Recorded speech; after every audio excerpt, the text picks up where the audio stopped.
गइल बानी। अब बहनी हाँ, हम कब से राउर इंतजार करत रहनी हो। चली बताई काहेला हमरा के बुलौले बानी। और सहेली चांदनी। हाँ हाँ, अरे उ त बहुत चालू हिया। कहीं रउआ के पटावे की कोशिश तो नहीं के कैले नु? बच के रहे बोकरा से। ना ना, वो सन नहीं, वो तो बहुत अच्छा बाड़ी। अच्छा, उ रउआ के अच्छा लागेली? हाँ, बहुत अच्छा लगेली। अच्छा, एकर मतलब प्यार चांदनी से और ब्याह हमरा से करे। अरे ये हम कब कहनी है कि बियाह रउआ से करब? तब केकरा से करब बोली? चांदनी जी से।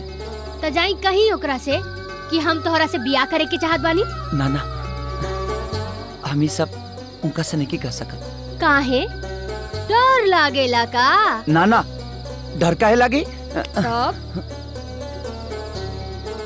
हमर दिल धड़के लगेला। अच्छा, और का होला? सांस रुके लगेला। और का होला जी? और जबान लड़खड़ाए लगेला।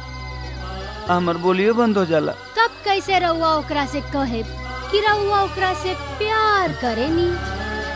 ये तमरा नहीं के बुझात। हम बताई। हाँ,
ला अब कह दा कि तू हमरा से प्यार करेला।